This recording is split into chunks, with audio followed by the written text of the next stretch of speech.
Hello students, welcome back to my channel.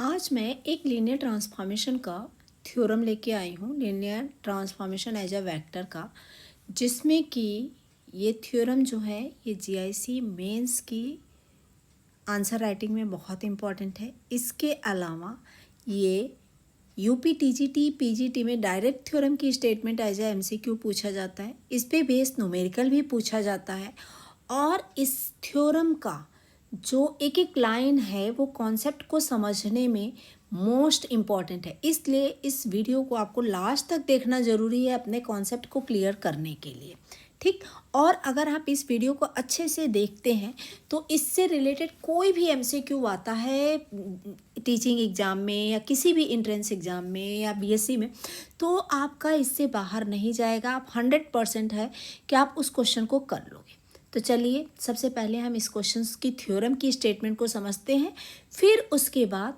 इसके हम proof को डिस्कस करेंगे। तो देखिए क्या थ्योरम है, U be m dimensional vector space. U be m dimensional vector space का मतलब क्या है कि यू जो है उसमें नंबर ऑफ एलिमेंट कितने हैं, एम डिस्टिंक्ट एलिमेंट है over the field F and let V be n dimensional vector space over the field F. और वी एक वेक्टर स्पेस है जिसमें कितने डायमेंशन कितने एलिमेंट हैं, एन एलिमेंट है, इसका मतलब एन डायमेंशनल है। Then the vector space L U V is finite dimensional vector space has dimension m n. तो यहाँ पे इससे प्रीवियस जो हमने लेक्चर लिया था उसमें एक थ्योरम प्रूफ की थी, L U V form a vector space, और वहाँ पे मैंने डिफिनीशन भी दिया था कि what is the definition of L U V. तो एल यू वी जो होता है इसकी मोटी मोटी डिफिनीशन ये है कि एल यू वी का मतलब ये होता है कि हम जितने भी ट्रांसफॉर्मेशन किसी वेक्टर स्पेस के लिए T such that U to V में हम जितने ट्रांसफॉर्मेशन बनाते हैं T1 T2 T3, उन सारे T1 T2 T3 जितने भी ट्रांसफॉर्मेशन बनाते हैं उनके जो कलेक्शन होते हैं that is called L U V, ठीक। तो एल यू वी का जो डायमेंशन होगा वो भी क्या होगा, फाइनाइट होगा। अगर यू की डायमेंशन फाइनाइट है और तो वी की भी डायमेंशन फाइनाइट है, तो एल यू वी जो आएगा यानी collection of all linear transformation आएंगे उनका भी डायमेंशन क्या होगा, फाइनाइट होगा। और उनकी डायमेंशन क्या होगी, तो u और v की जो डायमेंशन है उसका प्रोडक्ट हो जाएगा, ठीक। सिंपल सा आपको याद रखना है कि u डायमेंशन है जितना भी दिया है, v की जितना भी डायमेंशन दिया है, तो उन डायमेंशंस को अगर हम आपस में मल्टीप्लाई कर देते हैं तो dimensions of L U V आता है। एक तो ये theorem as it is direct पूछी जाती है और दूसरा इससे रिलेटेड न्यूमेरिकल पूछे जाते हैं जिसको आप इजीली कर लेंगे। अब देखिए इसके बाद हम आपको क्या करते हैं, इसका प्रूफ डिस्कस करते हैं कि इस थ्योरम को हम कैसे डिटेल में आंसर राइटिंग करेंगे, चाहे वो बीएससी के स्टूडेंट हो या फिर जीआईसी की मेंस का एग्ज़ाम दे रहे हों या एलटी का मेंस का एग्ज़ाम दे रहे हो, वो कैसे इस थ्योरम को अपनी कॉपी में लिखेंगे।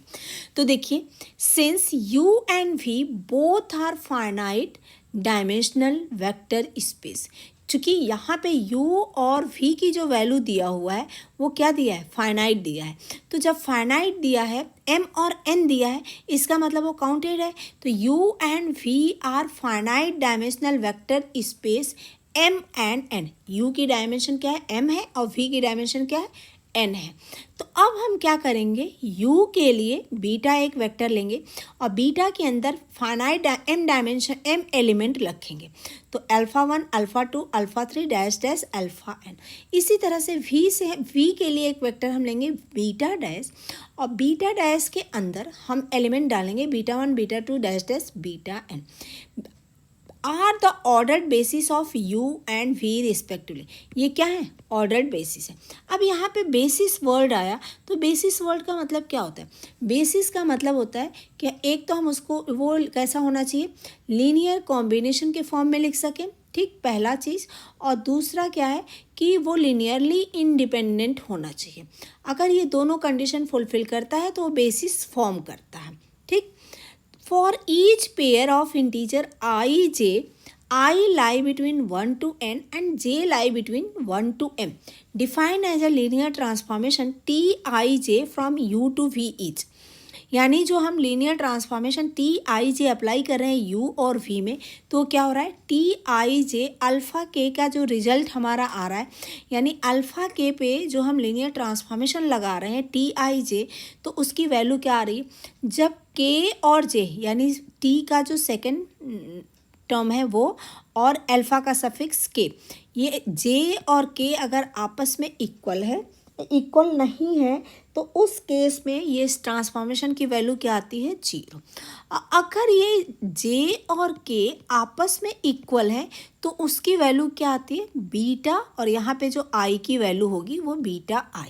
ठीक, तो इस ट्रांसफॉर्मेशन को आपको ध्यान रखना है कि Tij अल्फ़ा के की वैल्यू कब 0 होगी और कब बीटा आई होगी। तो ये यहाँ पे भी एक MCQ बन जाता है, जिसको आपको कॉन्सेप्ट ये याद रखना है कि ये क्या है इसका मतलब। ठीक, इसके बाद देखिए नेक्स्ट है, the existence and uniqueness of the above linear transformation follow the following preceding theorem. It is obvious that there are mn linear transformation of the type Tij। अब Tij है तो इसमें कितने लीनियर ट्रांसफॉर्मेशन होंगे, mn है ना dimension इसकी, तो mn लीनियर ट्रांसफॉर्मेशन होंगे। और बेसिस क्या होगी, basis of the basis LUV। ठीक, तो mn स्केलर हम लेंगे, mn डायमेंशंस है तो उतने ही स्केलर हम लेते हैं। तो हमने यहाँ पे क्या किया, Aij स्केलर लिया। ठीक, अब इसके बीच में हम लीनियर कॉम्बिनेशन लिखते हैं, किसका, ट्रांसफॉर्मेशन का और इस स्केलर के साथ। LUV क्या है, LUV जो है वो क्या है, collection of all linear transformation from U to V। ठीक, तो Tij से हमने डिनोट किया है, और i और j कहाँ से कहाँ तक लाई कर रहा है, 1 to m i लाई कर रहा है और j लाई कर रहा है 1 to n।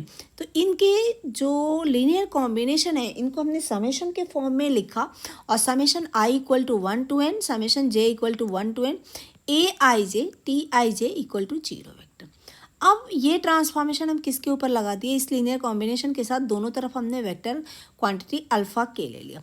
तो summation i equal to 1 to m, summation j equal to 1 to m, Aij Tij alpha के equal to 0 transformation of alpha के। जब किसी भी एलिमेंट पे अगर हम 0 ट्रांसफॉर्मेशन लगाते हैं तो हमें क्या मिलता है, सेम 0 वेक्टर 0 मिल जाता है। तो यहाँ पे हमने 0 वेक्टर लिख दिया। अब सबसे पहले हम क्या करेंगे, इसको सॉल्व करेंगे। ठीक, तो इसको सॉल्व करने के लिए हम क्या करेंगे, summation i equal to 1 to n, summation j equal to 1 to m, यानी j के समेशन को हम ओपन कर देंगे। तो j की वैल्यू कहाँ से कहाँ तक लेंगे, 1 to m। तो देखिए एक सेकेंड, यहाँ पे j की वैल्यू जब हम 1 लेंगे तो ये हो जाएगा ai1t। एक सेकेंड, डार्क कलर की पेन लें, ब्लैक, जिससे आपको समझ में आएगा। तो ये हो जाएगा ai1 a अल्फ़ा के, ठीक, प्लस ai2 Ti2 अल्फ़ा के, dash dash dash aim Tim alpha के। ठीक, अब ये जो ट्रांसफॉर्मेशन, ये जो समेशन है, summation i equal to 1 to n, इस समेशन को सारे ट्रांसफॉर्मेशन के साथ लगा देते हैं। तो ये सारा ट्रांसफॉर्मेशन क्या हो जाएगा, summation an ai1 Ti1 a alpha के। ठीक, और plus summation i equal to 1 to n ai2 Ti2 alpha के, plus dash dash dash, plus summation aim Tim alpha के। ठीक, अब हम क्या करेंगे कि समेशन i इक्वल टू 1 से लेके n तक है, ठीक। तो अब हम इस समेशन को भी ओपन करते हैं। तो i की वैल्यू 1 रखते हैं, तो a11 t11 i t11 alpha के, a21 t21 अल्फ़ा के डैश डैश कहाँ तक आई जा रहा है, n तक, तो an1 tn के अल्फ़ा के, ठीक। ये फर्स्ट पे लगा। अब फिर सेकंड इस पे लगाएंगे, इस पे हम ट्रांसफॉर्मेशन लगाएंगे। तो इस समेशन को ओपन करेंगे तो ये क्या हो जाएगा, i a12 t12 अल्फ़ा के, फिर i की वैल्यू 2 रखा तो a22 t22 अल्फ़ा के plus dash dash dash an2 tn2 alpha के डैश डैश डैश। अब हम ये वैल्यू कहाँ तक ले जाएंगे, n इक्वल m तक जाएंगे। इस ब्रैकेट को करते हैं तो a1m t1m अल्फ़ा के प्लस a2m t22 अल्फ़ा के anm tmn अल्फ़ा के, ठीक। अब यहाँ पे हमें एक ये देखिए यहाँ पे दिया हुआ है कि tij अल्फ़ा के की वैल्यू 0 है। कब, जब i और j आपस में इक्वल नहीं है, और जब जे और के आपस में इक्वल नहीं है, और जब जे और के आपस में इक्वल हो जा रहे हैं तो उस केस में वैल्यू क्या आ जा रही है, जो आई का सफिक्स है ना वो सफिक्स बीटा के साथ लग के आ रहा है। तो देखिए यहाँ पे के की वैल्यू अगर हम 1 लेते हैं, ठीक है, इस वाले टर्म में यहाँ पे के की वैल्यू अगर हम 1 लेते हैं तो ये i1 और k1, तो ये दोनों आपस में इक्वल हो जाएगा। तो यहाँ i की वैल्यू क्या है, i इक्वल टू इस टर्म के लिए 1 है, तो ये क्या हो जाएगा a11 बीटा 1। अभी इस टर्म में देखते हैं k की वैल्यू क्या है, ये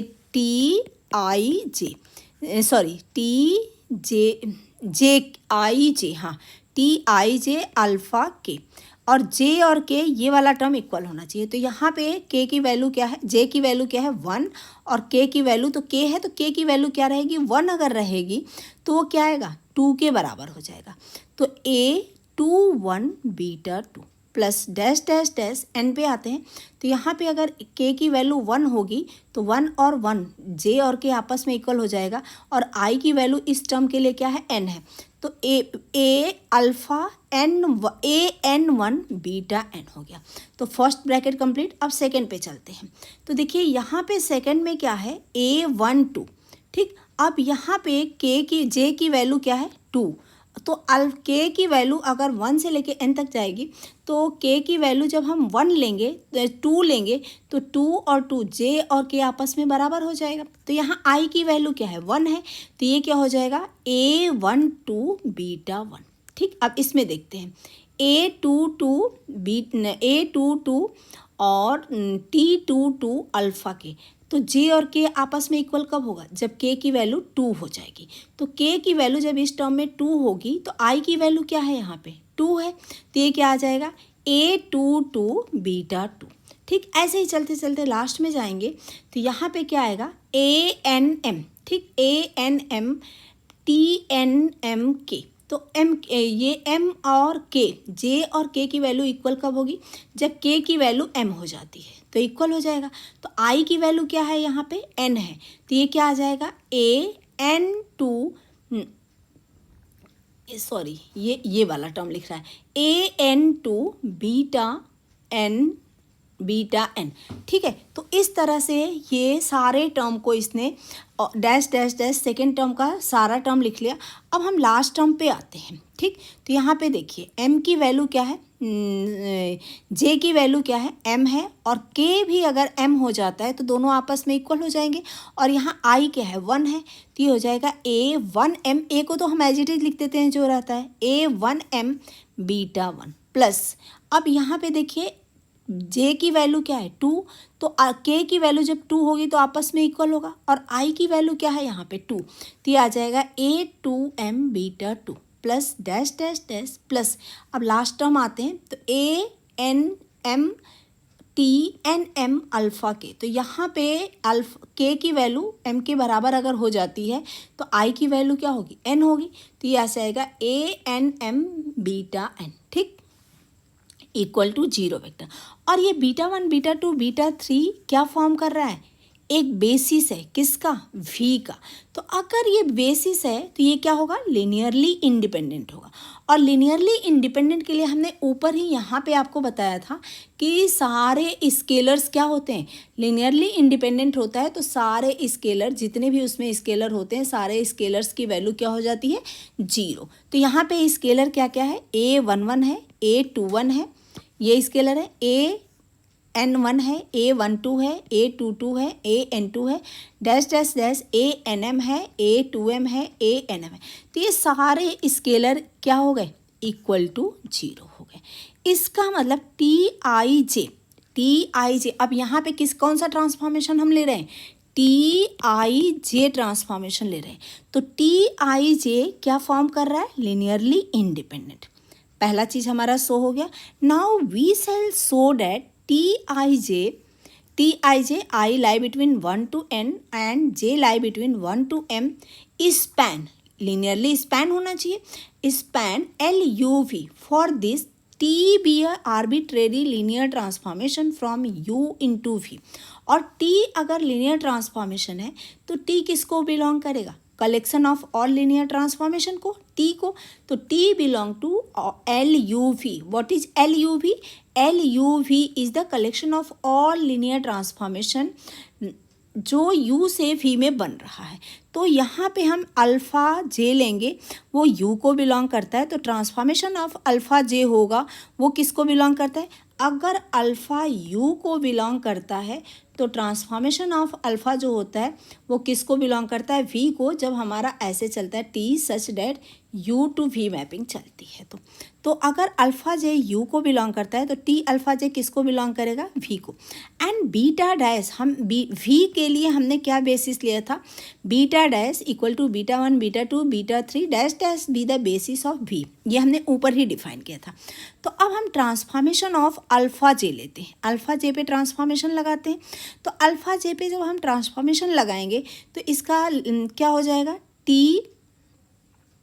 A1J β1 A2J β2 dash dash dash ANJ βn, ठीक। अब A1J dash dash ANJ are coordinate of T alpha j, ठीक, इन B डैश। तो T alpha j equal to summation I equal to 1 to n AIJ beta j, ठीक। अब यहाँ पे IJ हो गया।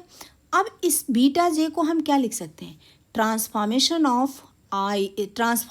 ऑफ टी_आई_जे ऑफ अल्फ़ा जे और टी_आई_जे of alpha जे। अब दोनों तरफ से अल्फ़ा जे के कोफिशिएंट को हम ले लेते हैं। तो transformation T equal to summation I equal to 1 to transformation J equal to M AIJ TIJ। इसका मतलब TIJ है वो क्या है, I lie between 1 to M, J lie between 1 to M। ये दो किसको जनरेट कर रहा है, LUV को। तो जब ये LUV को जनरेट कर रहा है इसका मतलब ये क्या है, बेसिस ऑफ LUV है। और बेसिस अगर है तो इनकी डायमेंशन क्या होगी, is a finite dimensional and dimension of UV is MN, क्योंकि जब यहाँ पे आप रखोगे ना तो MN आएगा, ठीक। तो MN हो जाएगा। होप ये थ्योरम हमारी कंप्लीट हो गई, आपको समझ में आया होगा। मोस्ट इम्पॉर्टेंट थ्योरम है, इस थ्योरम को अगर आप करते हो तो आपका कोई भी MCQ छूटेगा नहीं। इसलिए इस थ्योरम को, इस वीडियो को कंप्लीट आप तब तक देखिए जब तक आपको अच्छे से समझ में नहीं आता है। Thank you.